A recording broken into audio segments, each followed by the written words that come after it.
Kita bicarakan money politik itu kan yang tidak resmi kan, dengan maksud supaya ketika dia memberikan uang itu, supaya nanti dia memilih dia. Orang ini memilih dia, yang dia kasih uang ini memilih dia. Kan begitu ya. Kalau pengaruhnya itu mungkin dengan memberikan pengaruh yang baik, boleh saja. Jadi kesadaran bahwa suara dia itu membawa konsekuensi, membawa dampak, itu yang membuat angka pengguna hak pilih atau voter turnout itu bernilai.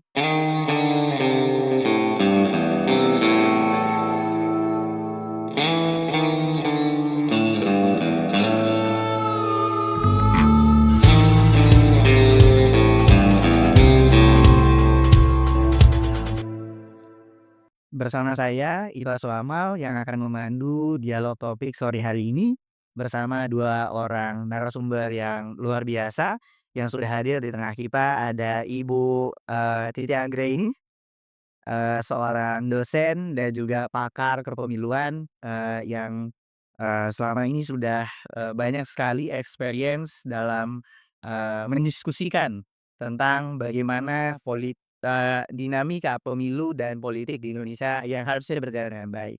Kemudian bersama kita juga sudah ada Bapak Eberta Kauima, selaku Deputi Teknis KPU RI. Assalamualaikum. Waalaikumsalam. Bagaimana kabarnya Pak? Baik, alhamdulillah. Bu Titi? Alhamdulillah sehat. Alhamdulillah. Tapi melihat kondisi negara kita hari ini Bu, kabarnya gimana? Baik-baik saja. Baik ya Pak ya? Baik, Bos. Bu ini Kayak gloomy, mendung seperti di luar ya. oke. Ya, Duh, perubahan iklim nyata ya, Nek? ya sangat tampak nyata. Ya. Oke, semoga perubahan Indonesia ke yang lebih baik itu lebih nyata daripada perubahan iklim. Oke, baik Bapak Ibu semuanya yang sudah hadir di tengah-tengah kita, para civilians yang berbahagia dari seluruh Indonesia. Mungkin saya mulai dengan salah satu prolog kita ya untuk dialog topik kita hari ini. Berbicara pemilu di Indonesia itu nggak cuman ngomongin tentang bagaimana proses pemilu itu berjalan setiap 5 tahunnya. Tentu ada proses dinamika yang di belakang layar yang kita mungkin kurang tahu selama ini. Nah, mungkin hari ini kita akan menggali lebih dalam dari kacamata pelaksana pemilu itu sendiri. Ada Pak Wima dari KPU, ada Ibu Titi sebagai pengamat. Nah, pemilu adalah sebagai pilar utama demokrasi di Indonesia. Namun di Indonesia kita lihat masih dibayangi dengan persoalan etika. Contohnya politik uang, disinformasi, kemudian manipulasi suara, dan ketimpangan akses politik. Skor rendah pada indeks demokrasi dan persepsi korupsi mengindikasikan lemahnya integritas dan keadilan dalam proses elektoral kita. Nah, kelas hari ini kita akan mengajak untuk melihat pemilu bukan sekedar prosedur teknis, tapi juga medan pertarungan moral antara kejujuran dan manipulatif. Nah, kita lihat nih Pak Wima, Ya, pemilu ini kan dari tahun 1955 sudah dimulai. betul. Di era Soekarno, banyak dinamikanya dan keterlibatannya, saya yakin secara minim karena waktu itu teknologi belum semasif ini. Nah, kemudian di era, apa namanya, Orde Lama, Orde Baru, kemudian reformasi sampai hari ini. Kalau, mungkin saya mulai dari Pak Wima. Gimana Pak Wima melihat perkembangan pemilu di Indonesia dari tahun 1955 sampai hari ini? Apakah maju atau mundur, Pak? Ya, baik, makasih, civilian semuanya yang hadir. Assalamualaikum warahmatullahi wabarakatuh. Masalah. Malam Mbak Titi. Eh, jadi begini, kita sudah melaksanakan pemilu kan cukup lama ya. Ya, Jadi kalau kita hitung gitu ya, itu sejak tahun 1955. Tahun 1955 itu kan ada 2 kali pemilu kita ya. Yang pertama 29 September tahun 55, itu memilih anggota DPR. Kemudian tanggal 15 Desember tahun 1955 itu memilih anggota konstituante. Nah, konstituante ini kan dibentuk untuk membentuk undang-undang dasar gitu ya. Karena pada waktu itu, undang-undang kita masih menggunakan UDS ya, Undang-Undang Dasar Sementara. Seperti itulah kira-kira kesehatannya. Nah, dari tahun 55 sampai sekarang kita itu sudah menyelenggarakan kurang lebih sekitar 13 kali pemilu. Betul ya? Tahun 55 sampai 2024 kemarin. Ada beberapa waktu di sela-sela tahun itu penyelenggaraan pemilunya itu bisa 2 putaran, bahkan ada yang 3 putaran. 2004 Itu pemilihan presiden kita yang pertama, Iya. kan kita pemilihan presiden secara langsung oleh rakyat, itu kan pertama kali dilaksanakan tahun 2004. Itu kita melaksanakan 3 kali, 1, terus putaran 1 dan putaran kedua. Jadi 3 kali kita melaksanakan pemilu. 2009, 2014, 2019 sampai sekarang. Jadi kurang lebih sekitar 13 kali. Pemilih datang ke TPS itu sudah kurang lebih sekitar 16 kali, kan ada yang 2 putaran, 3 putaran. Nah, dari penyelenggaraan pemilu, yang sudah cukup lama itu, sebetulnya ending-nya, ini kalau boleh saya katakan ending-nya dari penyelenggaraan pemilu itu kan untuk kesejahteraan rakyat. Ya. Sepakat ya? Sepakat. Saya pikir semuanya sepakat, para sivilnya juga saya pikir sepakat. Ya. Ya ending dari seluruh penyelenggaraan pemilu itu adalah untuk kesejahteraan rakyat. Nah, ini yang sebetulnya harusnya kita tuju ya, kita arahkan ke sana. Nah, salah satu prinsip demokrasi, ya demokrasi itu kan sudah menjadi kesepakatan para pendiri bangsa, Ya. bahwa Indonesia ini tidak lagi menganut, prinsip-prinsip monarki dan seterusnya, begitu ya. Kita kembali flashback di tahun 45 dulu, sebelumnya bahkan itu kan sepakat bahwa para pendiri bangsa ini, negara kita menganut, sistem demokrasi. Nah, salah satu implementasi demokrasi itu kan pemilu. Ya. Pemilu itu kan di situ, kita, bicara soal, prinsip-prinsip demokrasi. Nah, ini tentu, kita berharap ya, kalau kita melihat dari aspek yuridisnya, dari regulasi, dari peraturan, dari aturan main sebenarnya baik, baik ya. Jadi kita, merancang, mungkin pembuat undang-undang juga merancang terkait dengan penyelenggaraan pemilu. Nah, yang terakhir kemarin undang-undang kita kan Undang-Undang Nomor 7 tahun 2017, Ya. termasuk pemilu 2019 ya undang-undang ini masih sama. Nah, di aturan turunan dari undang-undang itu, KPU juga sudah membuat banyak peraturan KPU, Ya. termasuk juga putusan-putusan KPU untuk pelaksanaan jumis dan sebagainya. Nah, saya pikir, kembali lagi ya, salah satu tujuan akhir dari penyelenggaraan pemilu itu adalah untuk kesejahteraan rakyat. Mungkin mengawali begitu dulu Mas, sama dari mungkin bisa diskusi lebih lanjut. Menarik ya, Pak. Karena kita lihat di belakang ya, belakangan ini 10 sampai dekade terakhir mungkin akhir dari pemilu itu adalah kesejahteraan rakyat. Tapi kadang-kadang rakyat didorong untuk sejahtera sebelum pemilu, Pak. Baik di subuh pemilu atau seminggu sebelum pemilu. Nah, melihat kondisi pemilu hari ini yang berkembang, mungkin saya ingin geser ke Bu Titi. Apakah Ibu melihat perkembangan yang signifikan maju atau mundur nih, Bu? Melihat kondisi yang tadi mungkin di awal sudah saya sampaikan, politik uang, kemudian hoax, mis, dan disinformasi yang terjadi. Itu dalam kacamata seorang Ibu Titi seperti apa? Melihat pemilu itu seperti kita melihat demokrasi. Oke. Jadi demokrasi itu sering disebut sebagai dynamic phenomenon. Oke. Jadi fenomena yang dinamis. Demokrasi sendiri kan tidak ada definisi tunggal ya, nggak beradaptasi dengan di mana demokrasi itu berada. Meskipun kita punya nilai-nilai universal yang perlu kita pedomani ketika kita memilih demokrasi. Tetapi demokrasi itu dia terus dikontekstualisasi untuk lebih memahami di mana demokrasi itu berada. Pemilu juga demikian. Ketika kita bicara karena tema kita sistem pemilu, kalau ditanya ada tidak sistem pemilu yang ideal? Nah, itu jawabnya tidak ada. Yang ada adalah sistem pemilu yang relevan dan kontekstual untuk suatu negara Ya. yang diwakili oleh masyarakatnya. Di sana ada pertimbangan budaya, ekonomi, sosial, politik, hukum, dan seterusnya.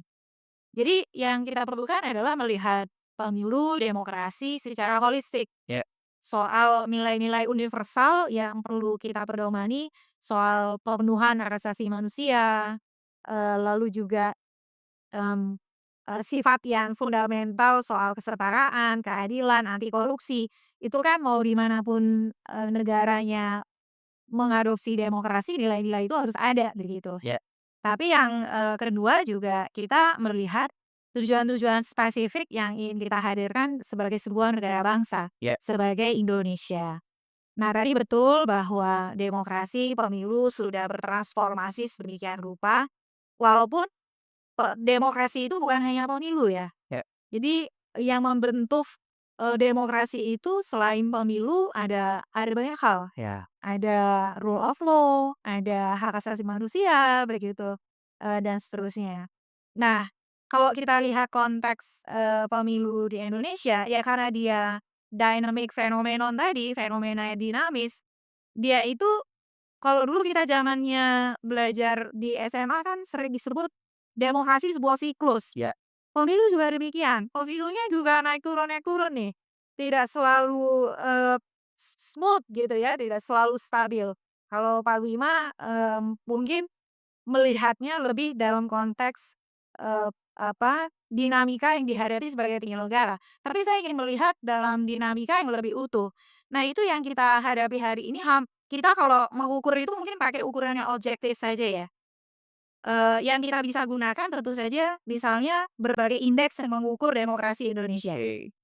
Kita rujuk 3 indeks, Economist Intelligence Unit dengan demokrasi indeksnya. Lalu kemudian Fidem Institute juga dengan demokrasi indeksnya ya. Dan yang terakhir itu kita rujuk, Electoral Integrity Project yang mengukur soal Electoral Integrity Perception Index. Di 3 pengukuran ini ternyata menunjukkan pemilu kita tidak baik-baik saja. Ya. Ini mohon maaf nih Pak Bima, tidak baik-baik saja itu harus dilihat bukan hanya dari sisi teknis ya Pak ya, bukan hanya dari prosedur. Karena yang membentuk pemilu tadi kan ada banyak elemen. Ada partai politik peserta pemilu, ada penyelenggara, dan juga ada pemilih. Nah, dalam konteks itu kenapa pemilu kita tidak baik-baik saja? Misalnya, Electoral Integrity Project memperlihatkan penurunan 19 poin dari skor, integritas elektoral kita. Dan penurunan itu dikontribusikan oleh problem kontestasi dan adjudikasi. Ya. Nah, Kak Amal pasti tahu ya, Bang Amal pasti tahu misalnya putusan 90. Nah, yang berkontribusi pada misalnya dinamika pencalonan yang tidak menghadirkan kepastian hukum.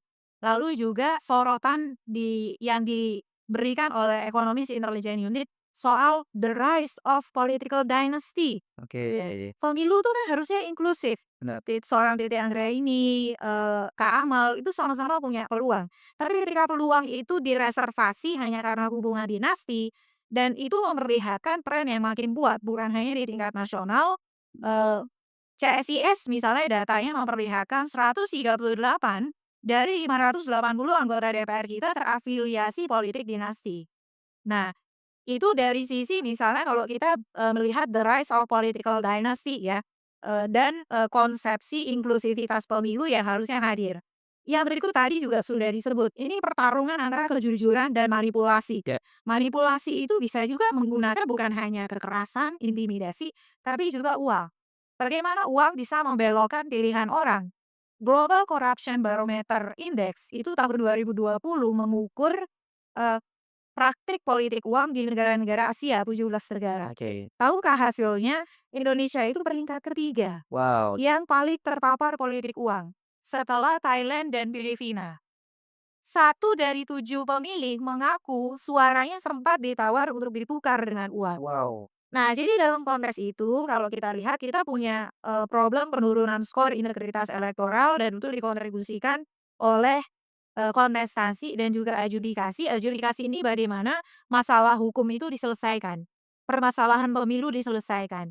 Lalu kemudian dari, aspek, misalnya pengukuran Economist Intelligence Unit kita masih masuk negara flawed demokrasi Ya. dan peringkat kita terus menurun, bahkan menurunnya nggak main-main nih. Ini sekarang penurunan yang, paling besar dibandingkan dengan sebelum-sebelumnya.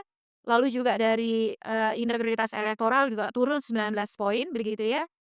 Persoalan politik dinasti, persoalan politik uang, nah itu masih menjadi hambatan kita. Karena penekanan dialog kita kan, kita ingin pemilu dan demokrasi bukan sekedar prosedural. Kita ingin memastikan prosedurnya baik, tetapi juga substansinya dia mampu menghantarkan politik representasi yang berkualitas. Bahwa wakil yang hadir itu adalah wakil yang mampu menjembatani apa yang menjadi aspirasi dan menerjemahkannya menjadi kebijakan-kebijakan yang sesuai dengan, kehendak rakyat. Nah, kalau bicara kebijakan lain lagi, fenomena fast track legislation. Legislasi yang diselesaikan dengan instan. Oke. Jadi kita masih punya banyak PR lah. Ya. Undang-undang perlindungan RUU perlindungan pekerja rumah tangga, Ya. rancangan undang-undang masyarakat adat. Jadi Ini yang saya kira kita bersyukur kita hidup di alam demokrasi, tapi demokrasi tidak bisa taken for granted, tidak bisa diterima seperti hadiah pemberian, tetapi dia harus betul-betul dirawat, dipelihara, dijaga, karena kalau tidak, dia seperti siklus yang kita bisa dipukul mundur.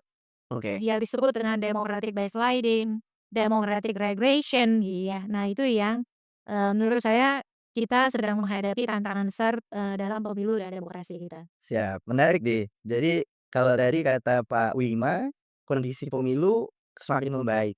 Jadi kalau dari kacamata, Bu Riri tadi melihat ada pergeseran dinamika demokrasi yang mempengaruhi, siklus pemilu kita ya, karena siklus demokrasi juga menentukan siklus pemilu.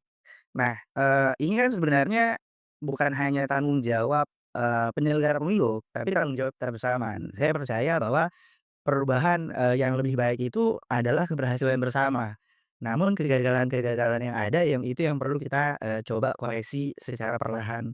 Nah, melihat tantangan tadi ya, kalau kata Bu Titi tadi, kita dalam keadaan flow demokrasi, kemudian, political dinastinya yang cukup, masif terjadi di, apa namanya, dalam proses, elektoral gitu ya, baik itu elektoral, apa, parlemen tadi atau elektoral presidensial. Nah nah ini hari ini Pak, Wima, saya mau nanya nih Pak, melihat tantangan yang disampaikan Mbak Riri tadi, apa tantangan terbesar yang KPU hadapi dalam menjaga integritas dan transparansi dalam proses pemungutan suara? Karena kita lihat, kalau tadi Mbak Riri sempat menyampaikan politik uangnya cukup masif, kita nomor 3 setelah Thailand dan Filipina. Nah ini kan tentu menjadi tanggung jawab besar penyelenggara pemilu khususnya KPU nih Pak.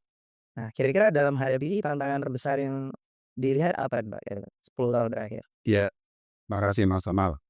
Jadi begini, memang perspektif, kami, yang berada di dalam ya, sebagai penyelenggara pemilu tentu berbeda Ya, dengan para pakar, para ahli yang, meneliti ya, mengamati penyelenggaraan atau proses pelaksanaan pemilu ini di masyarakat ya.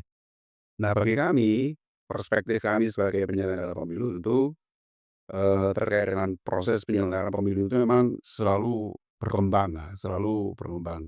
Kalau boleh saya ini bicara pendapat saya pribadi ya, kalau boleh saya menganalogikan atau mengumpamakan gitu ya. Jadi seperti kayak kurikulum pemilu, jadi setiap kali ganti menteri? periode ya kan, ganti kurikulum.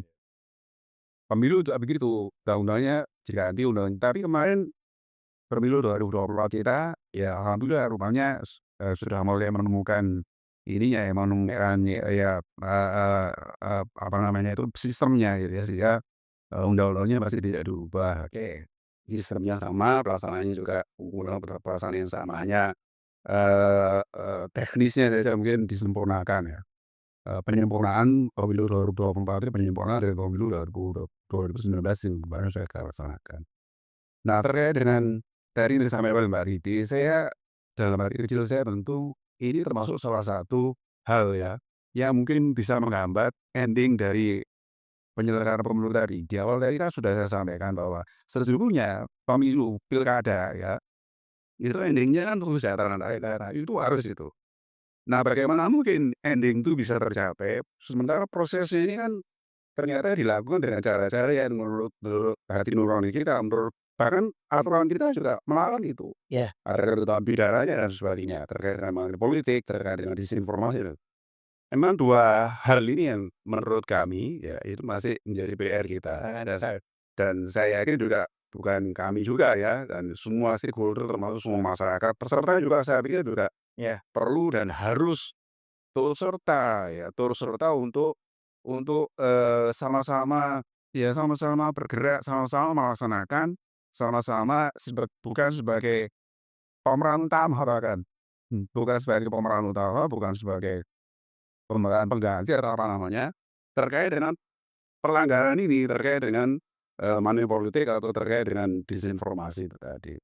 Dalam banyak forum ya kita sudah sering bicara soal money politik, terkait dengan, vote buyer, terkait dengan politik uang dan sebagainya, sudah sering sekali kita membahas soal ini. Dalam banyak forum kita selalu ya diskusi soal ini. Dan saya juga pernah ada, apa namanya, forum yang tidak resmi gitu ya. Di warung kopi saja kita ngobrol di warung kopi gitu dengan anak-anak muda saya sering kebetulan di tempat saya tinggal itu kan ada warung kopi, ya di situ juga banyak anak-anak muda menurut saya cukup ini cukup kritis-kritis ya, cukup punya pemikiran-pemikiran yang positif gitu, saya tanya gitu. Ketika mau pelaksanaan pilkada tanggal 27 November kemarin, kebetulan saya dari suatu daerah gitu, saya tanya, "Kira-kira kalau misalkan ini kan mau pilkada nih ya," saya tanya itu, "Ini mau pilkada ini faktual saja ini saya tanya.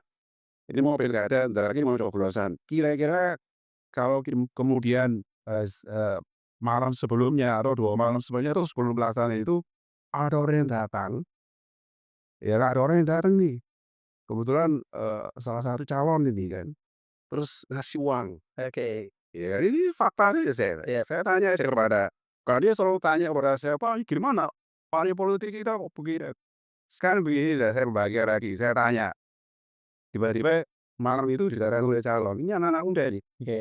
sambil bercanda saja, kita agak serius, kita kalau pertemuan terlalu serius kan kadang-kadang anak muda itu nggak terlalu suka dengan hal yang sangat tegang ini kan, Benar, benar. lebih enak yang fresh, santai, casual casual gitu kan. Lah kira-kira diterima nggak duit ini? Ya, Itu ada berapa anak, kira-kira 6, ya ya. 6.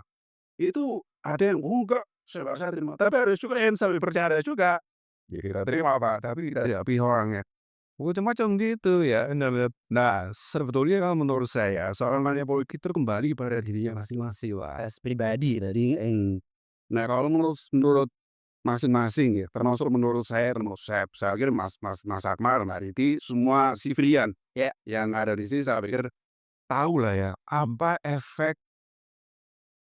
politik uang itu. Ada yang harus balik modal, ya kan, semua tahu.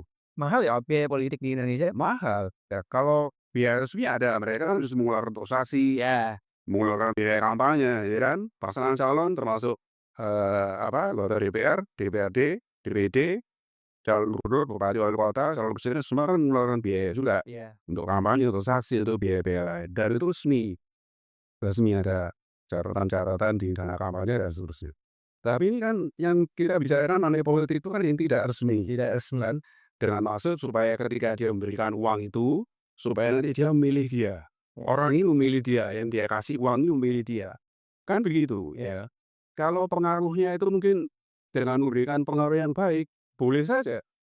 Boleh saja kalau pengaruh yang baik. Kampanye itu kan termasuk salah satu tujuan mempromosikan dirinya. Ya, Iya kan? Orang berkampanye itu kan mempromosikan dirinya, "Ini loh saya nyalon, saya mau jadi bupati nih, saya mau jadi wali kota di daerah ini dan seterusnya. Ayo pilih saya, nanti saya akan buat daerah ini menjadi maju." Itu kan boleh, boleh. boleh. Tapi kalau kemudian dengan cara-cara menjanjikan yang berupa uang, transaksi dan sebagainya, itu yang tidak boleh. Dan itu ada ketentuannya itu, di pasal pasal berapa? Pasal 73 kalau nggak salah, Oke. ayat 8 ya, Undang-Undang Nomor 10 Tahun 2016 itu kan ada ketentuan pidananya, itu tidak boleh. Ya, Dan kami sendiri ya regulasi pasti kami, karena kami tugasnya membuat aturan turunan dari peraturan, dari undang-undang, maka kita sudah buat regulasi ya. Apalagi sosialisasi juga sudah, terus sanksi-sanksi juga sudah, dan seterusnya sudah ya.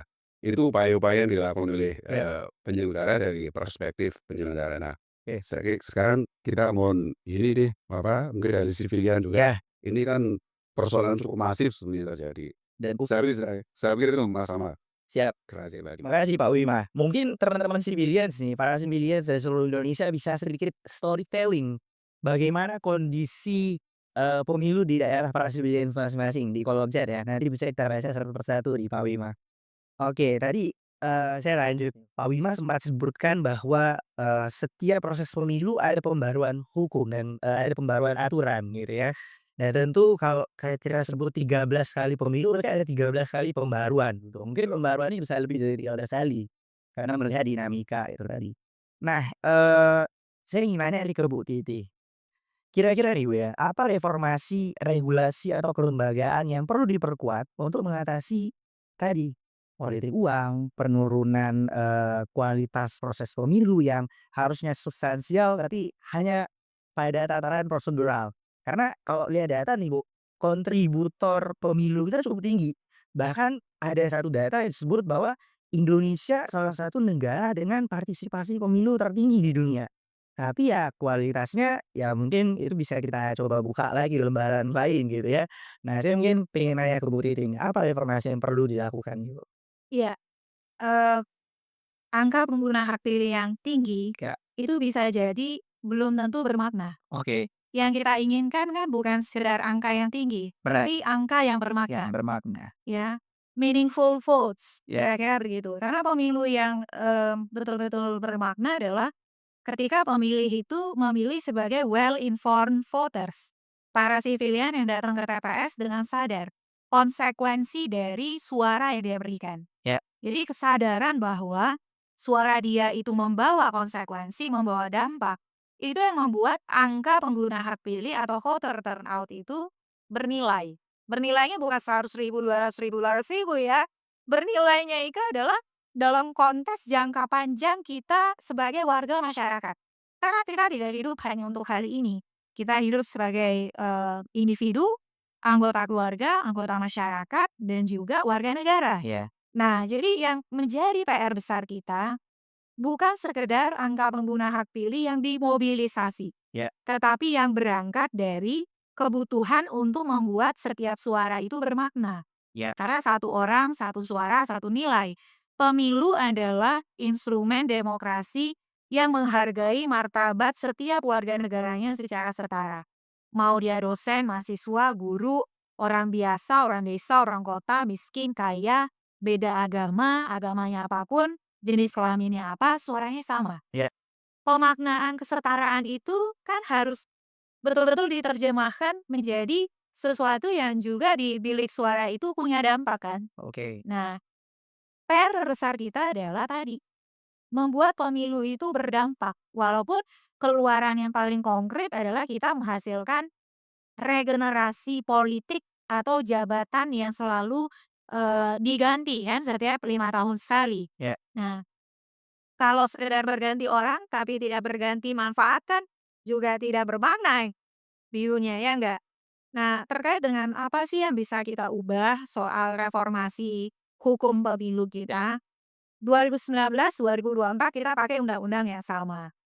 Betul dari sisi infrastruktur hukum, undang-undangnya itu, semakin ke sini prosedurnya makin baik. ya, Tapi ternyata prosedur yang baik saja tidak cukup. oke, Dia butuh orang di balik prosedur itu yang juga konsisten menegakkan prosedur itu. komitmen, ya, Betul. Karena kecurangan dan manipulasi ternyata juga bertransformasi dan berevolusi. oke, Nah, jadi kita membutuhkan pembangunan hukum dan juga pembangunan manpower yang menggerakkan ya, bukan itu. Sistem pemilu menurut saya memang harus dievaluasi.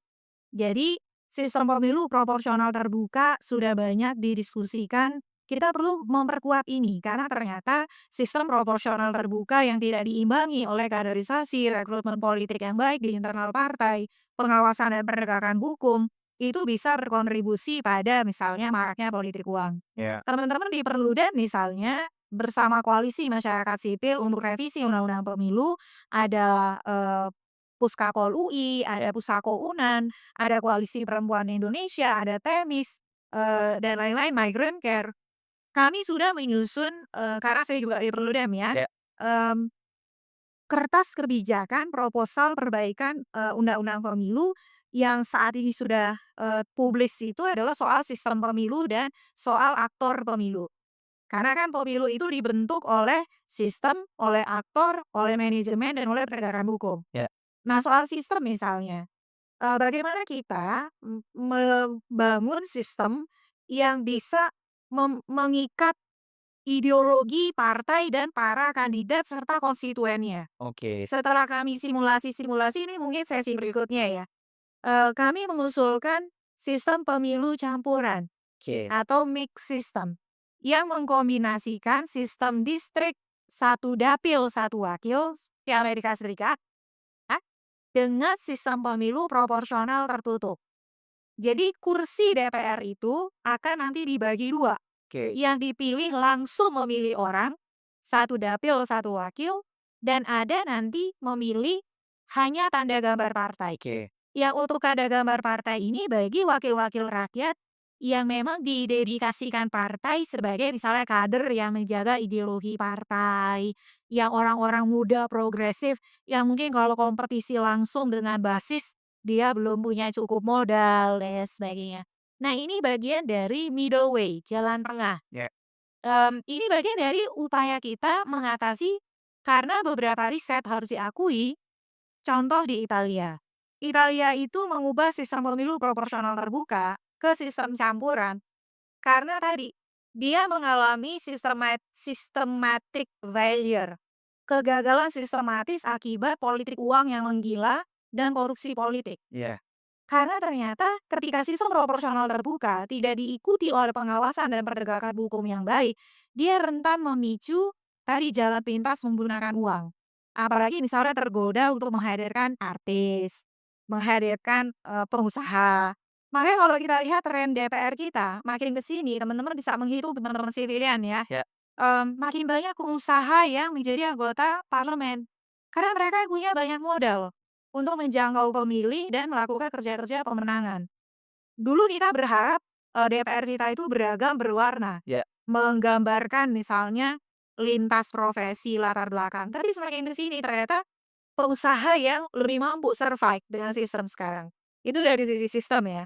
Tapi apapun itu, Kak Amal, Bang Amal, teman-teman sekalian, yang kita harus dorong adalah kalau kita ingin mereformasi hukum pemilu, revisi undang-undang pemilunya jangan mepet waktu. Pengalaman selama ini, revisinya dilakukan mepet waktu dengan dimulainya tahapan pemilu hanya ada 7 bulan. Wah. 7 bulan ini 4 bulan mereka, berjibaku dengan sistem pemilu. Ya. 3 bulan sisa-sisanya. Sistem pemilu itu kan bagaimana suara dikonversi jadi kursi, soal hidup matinya partai. Ya. Nah, akhirnya ketika tarik-menarik kepentingannya sangat kuat, mereka menjadi abai bicara penataan kelembagaan penyelenggara pemilu yang lebih profesional, bagaimana, penggunaan teknologi yang lebih bisa mendorong teman-teman muda untuk terlibat, kampanye yang lebih ramah lingkungan, green campaign, green election, green technology, green paradigm ya kira-kira isu hijau kan. Ya, benar. Itu nggak jadi dapat tempat, Oke. karena yang dibahas adalah bagaimana supaya bisa dapat kursi minimal sama dan kalau bisa lebih banyak. Itu yang jadi problem. Jadi mari kita kawal revisi Undang-Undang Pemilu. Sebab Undang-Undang Pemilu dasarnya yang Pak Wima tadi sudah jelaskan, itu per hari ini sudah 164 kali diuji ke MK. Oke. Dan putusan MK yang sudah mengabulkan pengujian itu sudah 20 lebih putusan untuk Undang-Undang 7 2017. Jadi ibarat tubuh, itu operasinya udah di mana-mana tuh. Nah, untuk membuat dia prima lagi, otomatis ya kita harus rancang bangun kembali, tidak mulai dari nol tentu saja. Kita sudah punya banyak modalitas menjadi undang-undang pemilu yang jelas, tidak multitafsir, tidak ambigu, dan juga sejalan dengan pembaruan hukum yang diperlukan. Oke, siap. Terima kasih Bu Titi. Menarik ini, tadi Bu Titi sempat nge-stage terkait green election ya. Ya kita lihat tadi, ada beberapa catatan dari, apa yang disampaikan Bu Titi itu terkait, pemilihan tinggi belum tentu bermakna itu. Nah, itu juga kita hadapi di banyak tempat, Pak. Karena memang hari ini kita lihat, siapa sih anak muda yang bisa jadi anggota DPR, adalah mereka yang bapaknya anggota DPR gitu ya. Nah, kalau orang tua kita bukan anggota DPR, ya agak sulit secara konstituen atau secara modal politik gitu ya. Tanya begitu. Konteksnya seperti itu. Nah, kemudian, pemilu yang berdampak tadi, Pak Wima juga sepakat, harus bisa mensejahterakan masyarakat, Bu Titi juga menyebutkan. Nah, artinya menghasilkan hasil pemilu yang tentu itu bisa mengayomi masyarakat sebagai wakil rakyat atau representatif masyarakat gitu ya. Nah, terkait dengan sistem campuran nih Pak Wima, tadi, saya sedikit tergelitik, dengan, yang dicontohkan oleh, Bu Titi. Nah, kalau kita lihat hari ini Pak Wimo, partai politik ini kan sebuah representatif ideologis harusnya, gitu loh. Tapi ideologis keluarga umumnya, Pak. Nah, apakah sistem campuran ini jika nanti mungkin KPU bisa mengamini gitu ya, bisa menghindari kepentingan keluarga di dalam partai politik yang hari ini kalau saya lihat nih Pak ya, ada beberapa partai politik itu sepertinya kalau misalkan orang tuanya sudah tidak ada mungkin anaknya yang akan menggantikan kursi ketua partai. Gimana menurut Pak Bima? Ya, sebetulnya kalau kita melihat dari ruh dari demokrasi itu kan harusnya ya bukan seperti itu. Jadi kan, berangkatnya itu kan atau berawalnya itu kan dari konsensus ya. Ya, Seharusnya kan ya berdasarkan hasil kesepakatan konsensus itu yang kemudian memilih siapa yang akan memimpin salah satu organisasi ini kan ya, ruhnya kan seharusnya begitu ya. Tetapi kemudian, ada strategi ya. Setiap partai politik itu kan atau bukan hanya partai politik, siapapun lah, ya dia kan pasti punya strategi, strategi. punya cara. Apalagi itu sudah pilihan politik. Ya kalau pilihan politik itu pokoknya menang, gitu ya. Ya, Pokoknya terpilih, kan begitu. Setiap kali ada kontestasi, ya kan ya hanya satu tujuannya, ya tidak ada tujuan lain. Tujuannya terpilih, tujuannya menang, begitu ya. Sama ketika teman-teman, memilih sebagai ketua BEM dan seterusnya, nah itu saya pikir sama. Jadi, kalau saya itu, dengan tujuan-tujuan yang baik, sebetulnya tujuannya baik. Tujuan untuk menang, tujuan untuk terpilih itu kan baik. baik. Nggak ada yang marah, bahkan kita mendorong, Ya, ya, teman kita, keluarga kita, masyarakat kita mencalonkan diri, kemudian ingin menang, ingin terpilih, kita dorong, kita support lah supaya mereka juga. Tapi tentu, caranya yang penting ya, caranya itu, dengan cara yang baik. Nah KPU, tadi Mbak Titi juga menyampaikan ya, bahwa kita tentu berharap ya, berharap untuk pemilu 2029 nanti, itu undang-undang ini dirubah. oke. Ya pasti undang ini dirubah. Apalagi dengan adanya putusan MK nomor 135 itu, ya kebetulan, Mbak Titi yang, dan tim ya, yang bertindak sebagai pemohon waktu itu. Dan ini memang harus dirubah Undang-Undang 7 secara harus disesuaikan dengan kondisi nanti pada waktu penyelenggaraan pemilu 2029. Dan saya juga, ingin menyoroti terkait dengan persoalan-persoalan yang berhubungan dengan teknis ya. Kalau kami kan, ya bagaimanapun kami kan karena penyelenggara di dalam ya, karena itu, aspek teknis. Dan terkait dengan, eee, bicara soal pemisahan, saya pikir penting ya menurut saya. Jadi untuk perbaikan proses politik dan demokrasi ke depan, terutama penyelenggara demokrasi ini saya pikir dengan pemisahan penyelenggaraan antara pemilu dan pilkada ini menurut saya juga sangat-sangat penting. Mungkin itu dulu nanti saya kira itu Mas. Siap. Makasih. Berarti mungkin secara, apa namanya, secara prinsip, saya lihat, Pak Wima juga sepakat adanya perubahan sistem dari. Perubahan. Namun, kita melihat ya perubahan sistem ini juga tentu sudah terjadi di tahun 1998 pasca reformasi sistem kita berubah gitu. Nah tapi apakah, pasca 1998 itu, eee, reformasi itu mengantarkan pada perubahan yang positif gitu ya? Mungkin, secara prosedural ya gitu ya, tapi secara substansial kita masih perlu bertanya lagi. Ya mungkin 5 tahun pasca reformasi itu baik gitu, setelah itu ya kembali lagi dengan sistem kekuasaan keluarga dan keinginan, pribadi orang-orang tadi. Nah, tadi saya tergelitik sedikit, mungkin, Pak Wima belum, sempat jawab ya terkait dengan representatif orang yang ada di parlemen, hari ini itu anak muda, Bu Titi. Tapi di balik anak muda ini ada sosok siapa sih? Nah, kalau saya sebenarnya dari sekian banyak anak muda yang hari ini ada di Senayan misalkan ya, kita nggak usah ngomong yang ada di daerah ya. Ada berapa banyak sih Bu Titi yang di belakangnya bapaknya juga anggota DPR atau bapaknya pengusaha gitu ya, yang itu seakan-akan, menutup mimpi kami-kami ini yang bukan anak anggota DPR untuk menjadi anggota DPR. Nah, bagaimana Bu Titi melihat kondisi itu? Kalau boleh jujur ya, kalau orang seperti Amal dan saya berharap untuk jadi anggota DPR saat ini, harapan itu nampaknya harus dikunci rapat-rapat oke. Ya, itu realitanya seperti Ya, mmm, Masuk saya sudah lagi. Pak Wima di KPU, jaga KPU. Tapi begini, saya tidak ada problem bahwa hanya karena misalnya kita punya relasi keluarga, maka kita tidak boleh menekuni politik ya. Yang problem itu adalah dia menegasikan kaderisasi. politik yang demokratis. Dan yang jadi problem berikutnya adalah politik kita mahal sekali. Oh iya. Dan mahal itu dibangun di ruang-ruang gelap. Kalau, Kak Amal dan Sivilian baca laporan dana kampanye, itu tidak akan muncul politik biaya tinggi tadi. Mohon maaf ya, ada yang lapor dana kampanyenya 30 juta. Padahal kita lihat baliho, spanduk, dan juga, iklan medsosnya yang berbayar itu di mana-mana. Iya. Artinya kan ada problem ketidakjujuran dan juga efektivitas pengawasan dan penegakan hukum.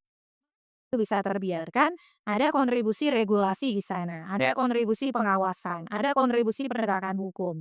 Jadi kita harus juga bicara all in, termasuk juga kita nih sebagai civil society. Apakah kita sudah cukup memerankan peran kita untuk mengawasi, untuk berisik terhadap ketidakjujuran itu. Ya walaupun tidak bisa juga dikatakan itu terjadi karena kita yang membiarkan, karena suara kita sudah kencang tapi tidak bertemu dengan otoritas yang harusnya menindaklanjuti. Oke. Nah, bagaimana dengan perubahan tadi? Jadi Kak Amal dan, Sivilian yang saya, sayangi, baru-baru ini ada putusan Mahkamah Konstitusi, tadi Pak Wima sudah sebutkan, putusan 135 tahun 2024 yang dibacakan 26 Juni 2025. Putusan MK tersebut mengatakan bahwa pemilu itu konstitusional kalau dia diselenggarakan, keserentakannya itu dalam 2 model. Kan kita 5 tahun nih, Ya. 5 tahun itu ada pemilu serentak nasional, DPR, DPD, presiden bersamaan di satu hari yang sama, dan kata MK itu mulainya 2029. Kemarin pusing kan ada 5 surat suara, pasti nggak kenal dong DPRD-nya, Benar, Bu. kecuali saudaranya yang maju kan. Nah, ini realitas loh. Mahasiswa saya juga bilang begitu, nggak kenal tuh, tuh.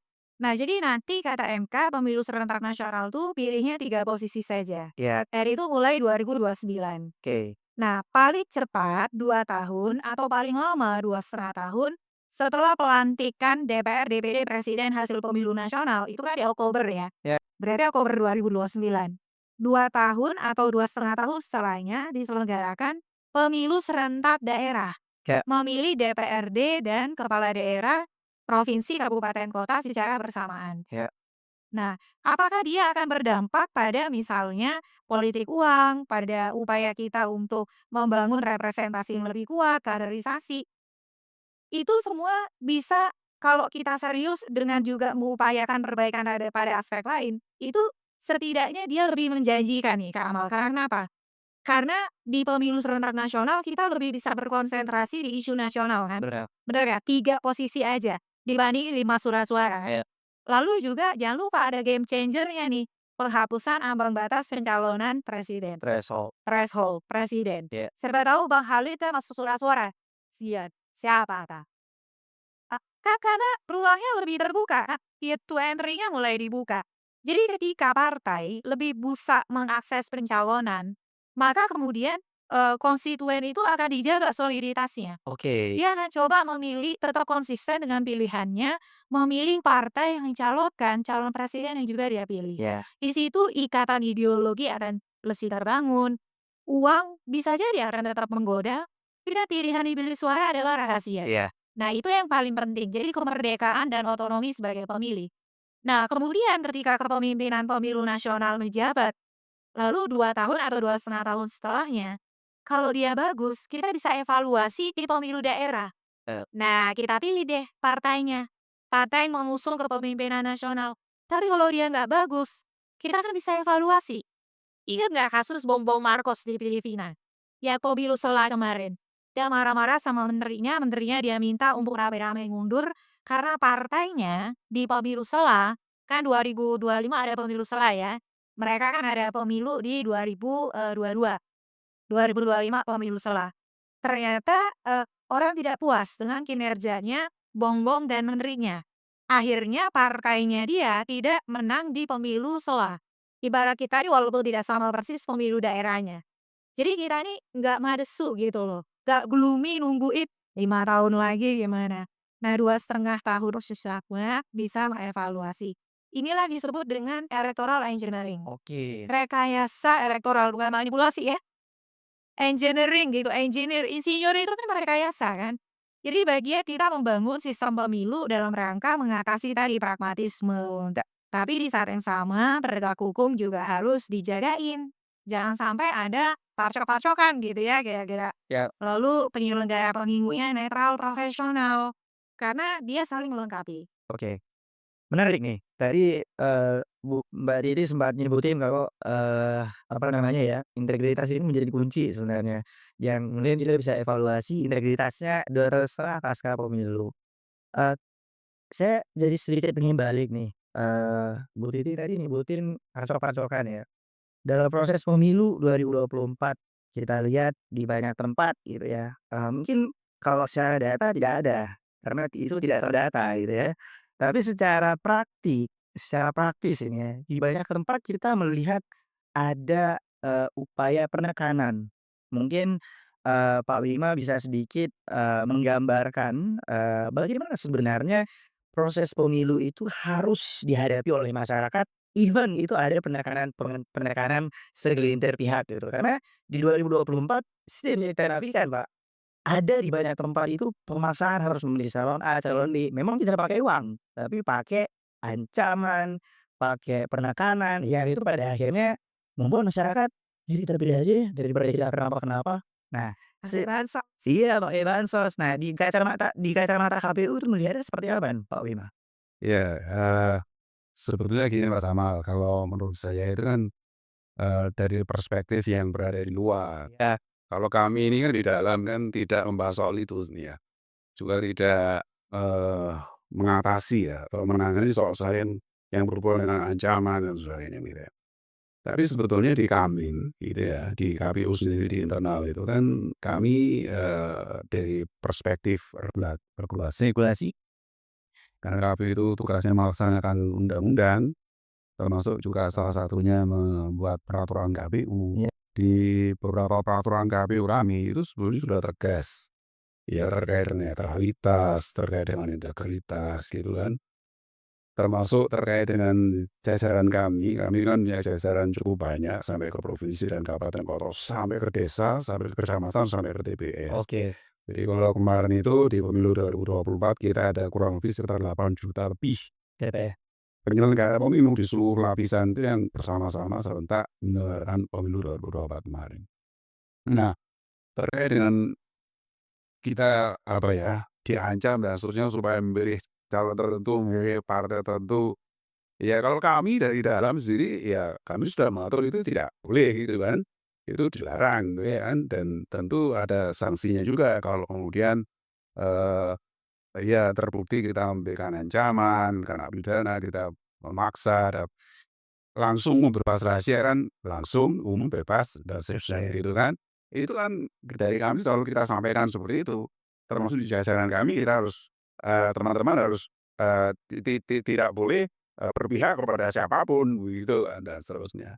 Kalau dari kami begitu, dari dalam Oke. gitu ya. Tapi kami kalau, berpendapat ya, kalau misalkan sebagai masyarakat Iya. ya itu kami menginginkan penyelenggara pemilu itu harus jujur ya, harus adil gitu ya, dan harus dilaksanakan dengan, berintegritas, nah seperti itu Mas. Itu aja sih, Ya, berarti luber itu aja kalau kami ya.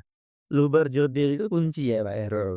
Tapi, ya memang tidak bisa kita nafikan ya, dengan masyarakat 270 juta ya, mengurusnya dalam satu proses pemilu ini jadi tantangan yang cukup besar, apalagi pemilunya mau disatukan nih, Bu, ya. Nah, proses penyatuan pemilu ini kan sebenarnya menurut, saya melihatnya sebenarnya bukan solusi, karena Bisa Mas, sudah disatukan. enggak, dia proses kayak kemarin pemilihan serentak gitu ya, yang satunya sama, Selesai capeknya pilkada gitu. dan mungkin Pak Wima juga merasakan capeknya ya. Ya sebetulnya kan awal itu bukan di tahun 2024 ya. Kalau kita baca di Undang-Undang 1 2015, itu kan harusnya di tahun 2027. Iya, Pilkada serentak itu di 2027. Kemudian dirubah di Undang-Undang Nomor 8 tahun 2015, diajukan di tahun 2024. wah, Ya, sehingga bersamaan dengan pemilu, oke, pilkada ya, ini pilkada kan ya.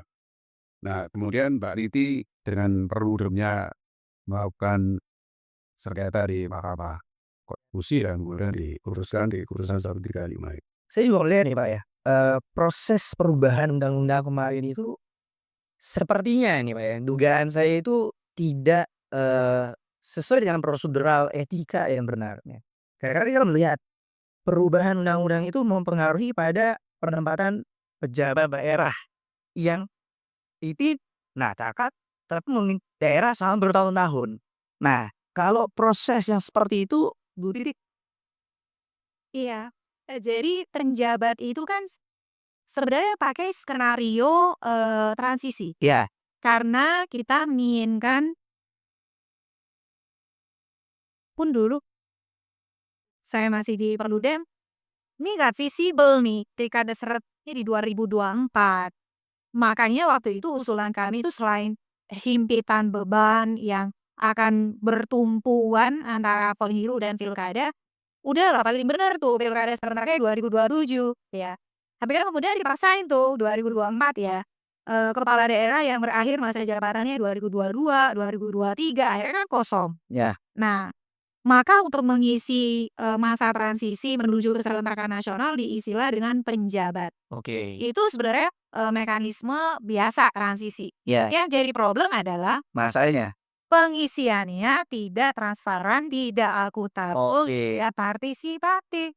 Contoh, nggak ada tuh keterlibatan DPRD untuk memberikan misalnya pertimbangan, kalaupun ngasih pertimbangan, apakah pertimbangannya benar berarti pertimbangan atau tidak.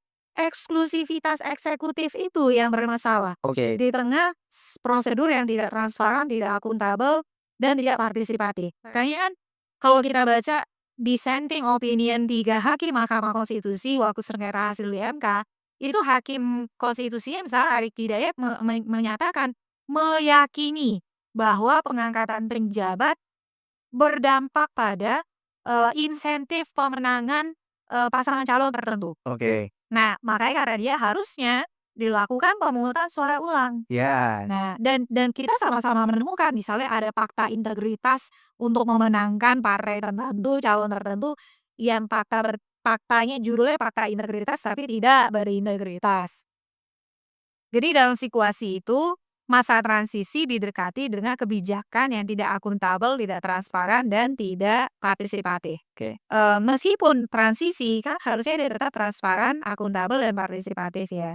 Nah, di sinilah sebenarnya keamal pentingnya civilian yang betul-betul menjadi civics, menjadi warga negara yang selalu mengawasi, mengontrol pemerintahnya, yang selalu peduli. Jadi mengapa kemudian suatu pelanggaran terjadi? Bisa jadi dia percaya diri untuk melanggar karena civics-nya tidak peduli. oke, Civics-nya nggak mau ambil peran, ya, nggak mau bersuara gitu. Jadi itu tantangan terbesar pemilu, partisipasi itu bukan hanya di bilik suara. oke, Partisipasi itu bagaimana kita memastikan tahapan yang dijalankan oleh Pak Wima dan kawan-kawan, kontestasi yang diikuti oleh peserta, itu juga mengikuti prinsip-prinsip pemilu yang berjudul tadi. ya, Kadang-kadang kita menyempitkan partisipasi itu hanya seolah-olah memberikan suara di bilik suara, padahal nggak gitu. oke, menarik nih. Jadi proses kemarin tadi kita bisa melihat ya kekurangannya ya, berdiri ya, dan ini menjadi, refleksi harusnya bagi penyelenggara pemilu, pemerintah, dan kita juga sebagai masyarakat yang tentunya harus, lebih berintegritas dalam melihat kawan pemimpin kita yang berintegritas gitu. Oke, mungkin kita agak geser sedikit topik sebelum kita tutup kepada representatif nih Pak Wima dan Bu Titi. Saya melihat di dalam proses, pemilu 2024 ya, kita menyaksikan ada, kemajuan sedikit, dalam hal representatif, DPR, khususnya, generasi muda dan perempuan. Nah, saya cukup mengapresiasi itu, walaupun siapa mereka, yaitu hal yang kedua. Nah, bagaimana mungkin Pak Wima, menilai representatif, perkembangan representatif perempuan, anak muda, disabilitas, kelompok marginal gitu ya, yang kita lihat, tidak dipandang, oleh sistem maupun negara, yang kemudian bisa menjadi bagian dari DPR. Nah, apakah ini menjadi satu terobosan yang, dilaksanakan oleh KPU atau memang secara, siklus alam memang terbentuk gitu, Pak? Ya Mas Amal, menurut saya ini adalah sebuah keniscayaan ya. Ya, dan memang seharusnya begitu. Ketika orang itu setelah masuk usia-usia tertentu itu kan pemikirannya mungkin, apa, analisis secara itu kan mulai berkurang. Ya. Nah, ketika itu terus kemudian ada regenerasi ya. Nah. Anak muda harus, mengganti posisi yang sudah tua-tua seperti saya dan seterusnya, nanti kan Mas Amal yang mengganti. Ya. Saya pikir itu sebuah keniscayaan dan saya melihat di pemilu 2024 kemarin itu sudah berjalan cukup baik lah ya. Oke. Kita tahu persis ketika pelantikan anggota DPR kemarin itu kan banyak diisi anak muda, Ya. banyak perempuan juga yang sudah mengisi jabatan-jabatan politik tersebut, termasuk kepala daerah. Ya. Kepala daerah kemarin dan dilantik itu juga saya lihat rata-rata usianya di bawah 50 semua. Banyak yang di bawah usia 50 ini kan baik, menurut saya positif sekali. Jadi anak muda harus maju, harus sivilian juga nanti ya harus juga maju juga memimpin negeri ini karena itu sebuah keniscayaan memang harus dilakukan. Ya. Tapi saya ingin apa namanya mengomentari sedikit terkait dengan yang tadi itu yang terkait dengan tadi Pak Titi juga sampaikan terkait dengan PJ kepala daerah. Ya, kepala daerah boleh, Pak. Nggak apa-apa ya Mas ya? Boleh, Pak. Nah, kita nanti di 2029 ya itu kan pelaksanaan pemilu dan pilkadanya kan terpisah. Ya. Ya kan? Pemilunya dilaksanakan di 2029 tetap, pilkadanya nanti kan dilaksanakan di tahun 2031 ya. Atau mungkin bisa jadi di 2032. Wow, Iya kan? jauh ya, Pak ya? Iya kan 2 tahun setelah pelantikan DPR dan 2 tahun setelah atau 2 tahun setelah pelantikan presiden. Pelantikan presiden kan 20 Oktober 2024 kemarin. Itu pasti dilaksanakan di 20 Oktober 2029 dong. Ya. Nah, pelaksanaan pemilihan kepala daerah dan DPRD-nya kan 2 tahun atau 2,5 tahun setelah pelantikan itu. Maka ketemunya kan di Oktober 2031 atau di April 2032. Berarti ada implikasi perpanjangan masa jabatan. Nanti dulu ya. Terkait dengan perpanjangan masa jabatan ini kan nanti kita tunggu undang-undangnya. Oh iya, butuh undang-undang nanti kan akan seperti apa nanti ngatur. Tapi kan menurut saya karena siklus politik kita itu kan 5 tahunan. Ya. Ya, apa yang mungkin? Ya. Kan pertanyaan kita begitu, apa yang mungkin diperpanjang? Nah, sementara kan banyak tamu ya dari DPRD datang ke kantor kami itu menanyakan soal ini. Kita sampaikan bahwa tidak membahas putusan MK 135 tidak membahas soal perpanjangan. Oke. Ya kan? Tidak memutuskan di dalam amar putusan juga tidak membahas atau memutuskan terkait dengan perpanjangan masa jabatan baik itu DPRD maupun kepala daerah. Yang di situ hanya terkait dengan keserentakannya sudah mulai dipisah. Begitu saja. Jadi memisah keserentakan, jadi membatalkan pasal-pasal. Nah, di sini kan akan ada PJ lagi, PC lagi. ya kan? Temulang Saya ini ada PJ lagi. Mau ulang lagi drama yang kemarin. Kemarin kita kan ketika pilkadanya maju atau diserentakkan dengan pemilu, mestinya pilkada DKI kan pilkada mestinya di 2022. Ya.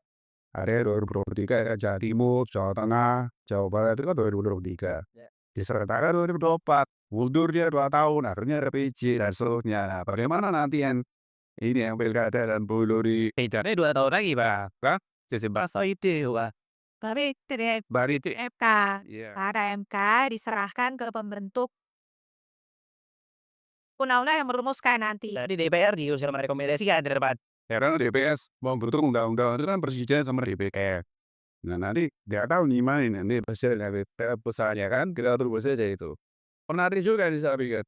Nanti kalau PJ lagi, nah seperti ini tadi, Pak tadi kan ada kekhawatiran-kekhawatiran yang tidak sesuai prosedur. Padahal untuk menentukan PJ itu kan sudah ada ketentuannya. Benar. Kalau gubernur dia pejabat pimpinan tinggi media kan gitu kan. Kalau bupati wali kota pejabat ASN, pejabat di Prarama dan seterusnya. Tapi kira gitu. Nah, ya itu juga dikhawatirkan, Pak, karena biasanya pembentukan PJ itu juga ada transaksinya ya, Bu, ya? Waktu. Ya, kayaknya di putusan MK 135/2024 itu di halaman 143, MK mengatakan, implikasi dari pemisahan pemilu serentak nasional dan daerah ini adalah pada eh, ter- keberlangsungan masa jabatan anggota DPRD hasil pemilu 2024 dan kepala daerah hasil pilkada 2024. Karena mahkamah itu bagian kewenangan pembentuk undang-undang untuk melakukan electoral constitutional engineering. Jadi rekayasa konstitusional dengan memperhatikan norma transisional. Nah, norma transisional itu sudah teridentifikasi 3 nih sejauh ini. Ya. Ada yang mengusulkan DPRD dan kepala daerah menjabat sampai pejabat definitif hasil pemilu serentak daerah terpilih. Ada yang mengusulkan PJ. Ada yang mengusulkan pemilu sela seperti Prof. Mahfud. Oke. Tapi kan deliberasi ini dibutuhkan melalui revisi Undang-Undang Pemilu. Kalau revisinya tidak dikunjung dibahas, itu ya kemudian kita jangan sampai ada kebutuhan untuk mengatur, tapi kemudian nanti setengah kamar. Udah Oke. deal-deal aja antara DPR dan pemerintah, masyarakat ditinggal. Jadi salah satu dorongan yang kita perlu suarakan adalah revisi Undang-Undang Pemilu untuk menjawab kebutuhan hukum sebagai tindak lanjut sejumlah putusan Mahkamah Konstitusi. Termasuk tadi pelanggaran-pelanggaran etik yang terjadi di balik hukum itu ya, Bu, ya. Karena di Indonesia saya kira nih civic education udah kelas ke-11 kita berbicara etik kayak pertemuan, Bu. Karena secara hukum tertulis, ada di undang-undang, konstitusi kita mengamanatkan, tapi secara etika itu sesuatu yang tidak tertulis yang kemudian dilanggar. Nah ya mungkin kita teman-teman civilians juga bisa lihat beberapa pelanggaran etika pada proses pemilu, 2 proses sebelumnya gitu. Ada juga yang menyampaikan bahwa presiden itu nggak bisa 5 tahun, harus 10 tahun gitu kan, melanggar konstitusi lagi nih, dari pendapatnya aja gitu kan. Bisa sih kalau ubah konstitusi. Nah kita berharap Periode aja gitu ya. kita berharap 2029 ini nanti tidak terjadi lagi, apa ya, istilahnya disrupsi-disrupsi yang mengganggu konstitusi itu gitu. Karena ya namanya konstitusi harus ditaati gitu, jangan sampai konstitusi ini bisa menjadi alat untuk memukul balik, apa namanya, aturan negeri kita ini. Oke mungkin, Bu Didi, karena kita udah banyak sekali diskusi ini hari ini sama Pak Wima juga. Kita coba lihat beberapa tanggapan dari para civilians yang, tadinya, sudah memberikan, beberapa catatan ya, mungkin bisa dipilih salah satu, Pak Alfians atau teman-teman Civic Education, pandangan dari teman-teman. Oke, di sini nih ada dari Civilians J5 ya, eee, beliau menanyakan terkait, apa usaha pemerintah terhadap pengawasan dinasti politik, mengetahui tidak diatur dalam undang-undang gitu ya. Nah kemudian entah kinerja pelaku dinasti tersebut baik atau tidak, tapi mengapa dinasti menjadi struktural dan lembaga berwenang tidak menyelesaikan isu tersebut. Karena dinasti politik ini, ya tadi karena undang-undang ya boleh kalau bapak DPR, anak boleh jadi DPR, tapi kan prosesnya itu adalah sebuah etika gitu. Nah mungkin, saya mau dengar nih pandangan dari Pak Wima, sebagai penyelenggara pemilu terkait dinasti politik. Iya, sebetulnya dulu seingat saya, nanti kalau saya salah tolong dikoreksi ya. Siap. Jadi ada ketentuan yang melarang ada konflik kepentingan. Ya, keluarga termasuk, Pak. Iya, itu kita sudah atur, tapi kemudian ada regulasi yang lebih atas itu membatalkan, sehingga pasal itu menjadi tidak ada. Nah, dianggapnya, eee, pasal yang melarang ya, ada konflik kepentingan, misalkan saudaranya atau bapaknya, anaknya, itu pelanggaran HAM. Oke. Ya, saya lupa, nanti tolong dikoreksi kalau saya salah. Sehingga kemudian, pasal itu menjadi tidak ada lagi ketentuan terkait dengan ada konflik kepentingan. Karena ketika suaminya menjadi bupati, karena ada banyak nih, suaminya bupati karena 2 periode selesai istrinya nyalon. Suaminya di gubernur? Eee, atau mungkin jadi yang lain, ada DPR RI, ada gitu ya.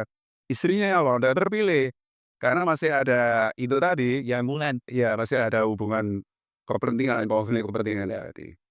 Nah, tolong ya kalau misalkan memang sama-sama sepakat ya, seperti ini tidak diperbolehkan ya, mari di undang-undang diatur. Ya. Di undang-undangnya diatur karena KPU tidak akan bisa membuat peraturan KPU yang bertentangan dengan undang-undang, itu tidak bisa. Oke. Karena KPU membuat peraturan KPU harus ya, harus sesuai dengan ketentuan yang di atasnya dalam ini undang-undang. Karena peraturan KPU kami itu adalah aturan turunan dari undang-undang. Ya. Jadi contoh seperti mantan terpidana korupsi. Ya. Ini kan juga pernah kita atur, tapi kemudian dibatalkan lagi, hilang berarti Pak, hilang lagi kayak pasal ini kan di peraturan KPU kami. Itu sudah punya niatan-niatan baik. ya cara-cara baik, niatan baik untuk sama-sama ya membangun negeri ini dengan baik juga. Ya. Kira-kira seperti itulah ya. Itu Siap. Saya sangat, semangat nih mendengar jawaban Pak Wima ya, karena ada semangat yang sama juga antara, Pak Wima yang di dalam dan kita yang di luar nih, Titi. Nah, mungkin kalau Bu Titi melihatnya seperti apa nih, Bu? Karena hasil pemilu 2024 kemarin nggak jauh dari statement-nya Pak Wima tadi, "Bapak selesai presiden, anak jadi wapres." Nah, Ibu lihatnya gimana?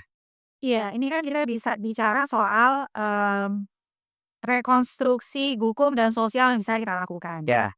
Mulai dari, rekonstruksi hukumnya dulu. Eee, Politik dinasti itu kenapa bisa subur? Ya. Salah satunya dikontribusikan adalah politik biaya tinggi. Oke. Mereka punya modal, lalu kemudian duduk berkuasa, orang-orang yang, kaya tadi, lalu kemudian dia bisa mewariskan itu kepada, keluarganya, karena mereka lah yang bisa mengakses politik biaya tinggi tadi. Ya. Di saat yang sama, fungsi kaderisasi dan rekrutmen politik di partai juga tidak berjalan. Nah, di sisi yang lain, prosedur dan instrumen hukum pemilunya tidak cukup misalnya memberikan akses kepada pemilih untuk tahu rekam jejak dengan memadai, dengan aksesibel. Ya. Jadi yang kita harus benahi sebenarnya KPU tuh bisa melakukan contoh, kurikulum vitae dibuka dengan leluasa kepada masyarakat. Oh, sepakat saya, Bu. Bener ya? Ya. Jangan sampai misalnya kalau caleg nggak mau dibuka, dibolehkan. Itu jadi problem loh. Track record kejahatannya juga dibuka. Nah itu dia. Jadi dalam konteks itu, jadi satu sisi undang-undangnya kita jagain, Ya. partai politiknya juga berbenah, termasuk misalnya kenapa orang nih banyak ke Mahkamah Konstitusi, karena kadang-kadang mentok dengan pembentuk undang-undang. Oke. Padahal kan harusnya pembentuk undang-undang itu menarik, apa yang menjadi aspirasi masyarakat. Ya. Usulan saya sederhana aja nih, satu, Oke. kalau mau jadi caleg, DPR, DPRD, kalau DPR minimal, ini udah minimal nih ya, Ya. berstatus sebagai kader di partai tersebut minimal 3 tahun. Ya. Kalau dia DPRD minimal 2 tahun. Tujuannya apa? Supaya internalisasi nilai-nilai kepartaian itu jalan. Ya.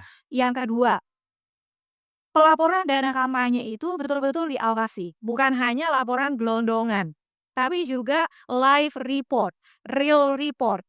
Jadi setiap transaksi dia dalam dana kampanye itu bisa kita track. Nah, lalu juga yang menjadi penting itu tadi soal kurikulum vitae ya. Ya. Bagaimana kita bisa mengakses rekam jejak para calon itu secara menyeluruh. Kemarin Pak Wima di pemilu 2024 ada partai yang 90% calegnya nggak mau CV-nya dibuka. Oh, berarti ketahuan aja itu, Bu. Nah, itu juga. Jadi salah satunya, seperti itu, termasuk misalnya kita harus berpikir lebih serius soal reformasi dana kampanye. Ya. Kalau di pilkada itu ada pembatasan belanja kampanye, spending cap, spending limit. Ya. Di pemilu tidak ada. Nah, sayangnya pengaturan spending limitnya, pembatasan belanja kampanyenya, itu cenderung tidak membatasi. Misalnya di Jakarta, bisa sampai 400 miliar. Nah, kalau 400 miliar kita nggak menyuruh orang untuk menahan diri dong. Nah, jadi menurut saya sih banyak hal yang bisa kita lakukan. Jadi mengintegrasikan pemahaman persoalan dan memantaskannya dengan peran yang kita punya gitu. Dan kemudian juga kepada pemilih. Pemilih itu harus lebih mau effort Ya. ya mengecek latar belakang dari para kandidat dan termasuk juga menjadi bagian dari ya orang yang menyosialisasikan kepada lingkungan sekitar. Ya. Nah, si pilihan ini bisa mulai dengan itu membuat parameter-parameter pemimpin, membangun komunitas yang aktif, Ya. menyebarluaskan, mengajak perguruan tinggi untuk terlibat. Nih banyak mahasiswa saya yang bisa jadi teman barengnya si pilihan nih. Siap, siap. Saya kira ini penting ya bagi para sipirian di seluruh Indonesia juga. Kan ini masih 2029 ya. Kira-kira siapa yang akan jadi calon di 2029 harus dilihat dari sekarang, Bu. Ya tentu yang integritasnya diukur juga tuh kayak tadi di Filipina gitu ya. Akhirnya mereka bisa, meng-impeach kalau memang dia nggak sesuai gitu. Akhir kata dari saya, terima kasih para sipirian semua yang sudah terlibat. Terima kasih Bu Titi, terima kasih Pak Zulma atas kontribusinya menjadi pengajar dalam Nikah Civic Education.